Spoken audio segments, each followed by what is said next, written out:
I just got this IT Cosmetics Brow Power Liner for your eyebrows here. Look at the difference. This is basically what I'm looking for. And this is Universal Taupe, the color. So I'm not sure if it's the best for me. We'll find out together in a moment. But it's a #1 product, and I've already taken it out of the package here. This is what I really enjoy in a liner. The size is not too long. I can fit it into small cases.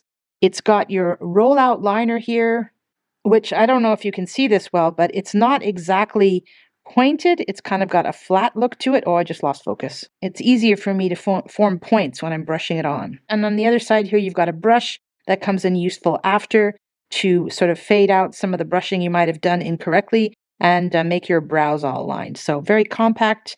Let's see how it works. Okay, I have to go outside because the lighting was not good. It's not much better out here, but it is better. And I think you can see that this one is definitely done and this one is not.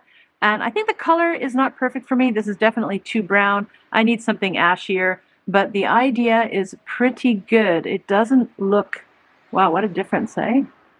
But I'm pretty impressed with this. It works better than the other one I had. It's just the wrong color.